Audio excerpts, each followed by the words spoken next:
The RoofOn welder was designed to help both large and small roofing companies increase their production on the roof. It is the ideal solution for both smaller roofing contractors whose profits are consumed by man-hours and can't justify the cost of a full-size overlap welder, and large companies who need another option to streamline their hand welding efforts to increase productivity and profitability. BAK's RoofOn is the perfect tool for small to moderate-sized projects. With its lightweight design of less than 50 pounds, it is the perfect tool for jobs 20 to 70 square in size with membrane thickness from 40 to 60 mil. The heat source on the RoofOn is the same size as BAK's full-size Laron welder, allowing the RoofOn to operate at speeds of 5 to 7 feet per minute, making it the fastest small welder with the largest heat source on the market today. The RoofOn requires a 240-volt power supply to operate. A voltmeter can be used to ensure the outlet is delivering proper voltage. If using a generator, the minimum size required is 10,000 watts. It's also required that only GFCI protected 10-gauge 3-wire line cord no longer than 100 feet be used. The RoofOn must have a plug wired to the power cable when first set up. It is extremely important to properly wire the plug to ensure full power operation and proper temperatures. When wiring the plug, make sure the yellow wire with the green stripe is properly attached to the ground terminal on the plug. This one is indicated by the green screw. Next, make sure the brown and blue wires are connected directly across from each other. This is especially important for 4-prong plugs, as the RoofOn may not get full power if it is wired improperly. While working on the roof, items such as hard hats, gloves, safety glasses, and closed-toed shoes are often required. Check all local safety regulations to ensure proper attire is worn on the roof. The controls for the RoofOn are located conveniently to the rear of the machine. To turn on the machine, toggle the green power switch to the on position to allow cool air to start circulating through the heat gun. The blue airflow knob to the left of the power switch should be set to full power for TPO and PVC. The black knob directly above the airflow knob controls the speed of the welder. The temperature is set by dialing the red knob on the back of the heat gun to the desired temperature, similar to the handheld unit. To heat the element, just press the black toggle switch located next to the red temperature knob on the back of the heat gun. It should take about 3 to 5 minutes to rise to full temperature. When ready to weld, line up the rubber pressure wheel on the front right of the machine, flush to the edge of the overlapping layer, and the guide wheel at the back of the machine to run against the outside edge of the overlap layer. This will allow the machine to move in a straight line along the seam.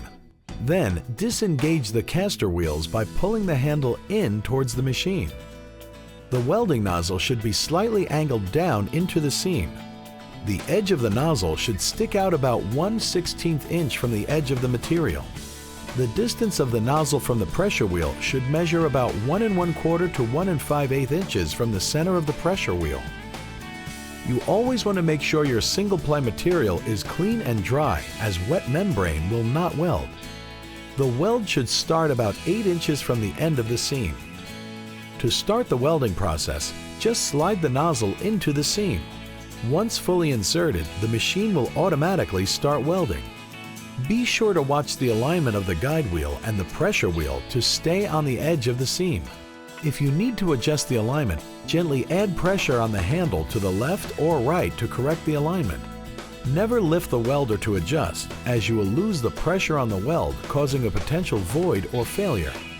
End the weld about 12 inches from the end of the seam. Grab the heat source, slide it out of the seam, and tilt it back into the resting position. Be sure to let the welds cool before checking the seams with a seam probe to prevent damaging the weld. When welding TPO, if you see a black line form along the welded edge, stop and either turn up the speed or turn down the heat until you get a weld that does not produce a black line. When welding PVC, you want to see a black bleed out along your welds. The only way to ensure proper temperature and speed is to run test welds in the morning before beginning and after lunchtime when the daily temperature is hotter.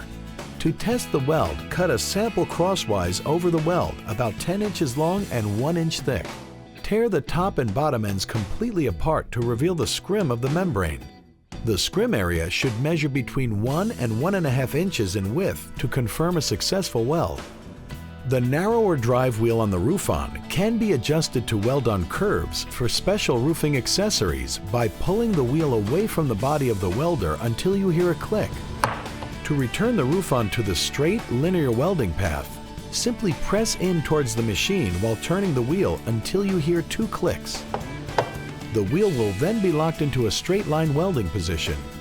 With the optional 9-inch axle, the RoofOn gives you the unique ability to weld in areas where you would otherwise be hand welding at a much slower pace. This is great for such areas as the top of parapet walls and on materials such as TPO-coated metal drip edges because it provides a faster, more accurate weld than doing it by hand. Because metal acts as a heat conductor, you may want to test weld some materials separately to adjust the heat and speed accordingly. What is really nice about the RoofOn is that the machine can be cooled down without disturbing the settings. Just switch the heat gun power switch off and allow cool air to circulate through the machine, cooling down the heating element and nozzle for about 3 to 5 minutes. Once blowing cool air, turn the green power switch off, leaving all of the settings intact. Always cool down the machine before turning it off. It will save the heating element and promote a safe work environment. If properly cooled down, a turned-off machine will not cause any dangerous burns to the crew. Once turned off, always store the welder with the nozzle down in the welding position for safety and protection from damage. It is important to follow each of these critical steps when operating the welder in order to maximize efficiency of your welds and to maintain safe operation procedures on the roof.